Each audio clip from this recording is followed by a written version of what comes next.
silakan. Itu ada yang penggolongan waktu itu, ada yang waktu karohah, waktu apa itu. Iya. Gimana gitu? Ya, jadi kalau di di Fathul Qoribnya itu memang ada waktu fadilah, ya, ada waktu ikhtiar.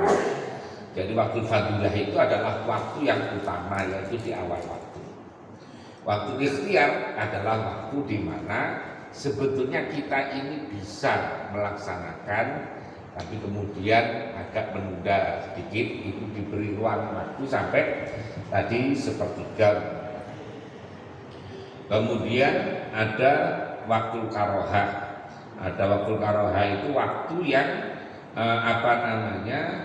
sudah matahari sudah menguning kalau pas subuh itu, sudah, tapi belum sampai terbit. Nah, kemudian yang terakhir adalah waktu takrim atau waktu rumah. Udah terbit matahari maka jadinya haram, kalau itu sengaja dosa. Tapi tetap orang harus sholat. Umpamanya bangun kok jam 6:30 ya tetap harus sholat. Tidak boleh kemudian udah lewat waktunya berarti udah bebas ini. Terus, jadi bangun harus langsung sholat. Hanya memang ada dua alasan. Kalau tidurnya itu adalah sebelum masuk waktu sholat, maka setelah bangun itu orang longgar, ngopi dulu boleh. Bapaknya kayak gini, orang malam itu ada acara hajatan atau apalah, maulid atau apa, sampai rapi-rapi, tidur jam 3, bangun jam 8. Nah gitu. Jam 8 itu dia boleh mandi dulu, ngopi dulu, setelah itu sholat subuh, qadha. Itu namanya qadha ala sabilit tarafi. Qadha udah lewat, udah jam 8 yang qadha. Jadi qadha ala sabilit tarafi boleh. Karena apa? Karena makzur. Karena tadi tidur, dan tidurnya sebelum masuk waktu subuh. Tapi kalau panjenengan umpamanya bangun jam sudah subuh jam 5 ya? Setengah 5 lah. Belum pas setengah 5. Udah jam 5 kurang seperempat bangun. Dengar azan, wah bentar lagi lah, masang alarm. Masang alarm jam 5 seperempat umpamanya.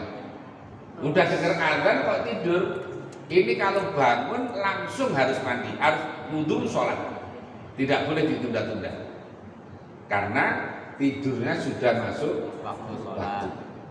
Sama dengan papanya zuhur. Zuhur dengan dengan azan, bentar lagi lah, dia capek, tidur dulu. Lah kok bangun-bangun jam 4 umpamanya. Begitu bangun langsung harus sholat. Namanya qadha ala sabilil faur. Qadha yang harus disegerakan. Tapi kalau umpamanya orang itu kecapean lah, habis pergi jauh umpamanya, kayak orang pulang umroh, kemudian tidur mulai jam 10 siang, bangun-bangun maghrib umpamanya. Maka bangun itu dia boleh leluasa, mas, sholat maghrib dulu, setelah itu qadha zuhur, qadha asar, tidak masalah. Karena ya tadi ala sabilil taraf. Ya. Jadi harus diqadha, tidak boleh tidak diqadha. Termasuk dulu yang mudanya bandel-bandel harus diqadha. Ya. Dulu yang ketika SMP belum sholat, SMA belum sholat, belum puasa, kuliah jarang-jarang sholat, sekarang sadar berarti harus diqadha'i. Ya. Jadi dicicil lah, paling tidak dicicil. Kalau menurut ulama itu ya harus yajibu alaihi syarfu awqatihi lil qadha.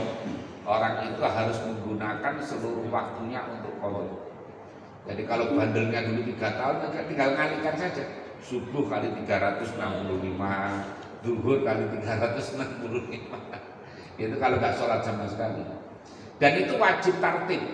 Kalau qadha yang ala sabilil faur itu wajib tartib. Kalau yang qadha ala sabilit tarafi tidak harus tartib. Ya. Tante itu macam begini, umpamanya kodok setelah sholat subuh, kodok subuh, zuhur, asar, maghrib, isya, balik lagi subuh, zuhur, asar, maghrib, isya, subuh, zuhur, asar, maghrib. Itu sholat kodok sampai zuhur kan dapat banyak. Mulai setelah subuh, kodok subuh, zuhur, asar, maghrib, isya, balik lagi subuh, zuhur, asar, maghrib, isya, subuh, zuhur, asar, maghrib. Jadi kodoknya tidak tiap waktu. Bukan kok kemudian sebelum subuh kodok subuh, sebelum zuhur kodok zuhur, sebelum asar kodok enggak. Jadi kodoknya adalah kodok itu artinya sholat yang di luar waktunya. Nah, di luar waktunya. Jadi panjenengan kayak tadi bangun subuh kok jam 7, ya harus langsung sholat, jangan nunggu besok subuh. Jangan nunggu besok subuh, kelamaan. Jadi langsung kodok. Iya, ada lagi. Kaitan dengan hadis Ki, akan ada orang pemahaman dengan hadis kunna nu'maru bi qada'i shaum wala nu'maru bi qada'i. Itu orang khair. Orang khair itu memang nu'maru bi qada'i shaum wala nu'maru bi qada'i shalah. Itu artinya orang yang sedang haid itu diwajibkan qada puasa tapi tidak qada salat. Kecuali gini. Umpamanya sudah masuk waktu, umpamanya jam 12 masuk zuhur ya. Tidak segera sholat karena sinetron belum selesai. Nah, itu umpamanya atau apa? Atau garap, kalau ibu-ibu mungkin garap apalah, administrasi belum selesai. Nah, kemudian jam 12:30 mau sholat, loh kok ternyata haid. Nah, ini harus dikodok ini. Nanti dikodok. Nah, jadi harus dikodok. Karena apa? Karena ada imkan fitness sholat, ada waktu untuk melakukan sholat, dia tidak segera sholat. Kecuali kalau pas umpamanya begitu zuhur, azan mau kamar mandi loh, sudah haid. Ya maka tidak kodok. Karena apa? Tidak ada imkanu fi'lis salat, maka tidak kodok. Itu maksudnya begitu.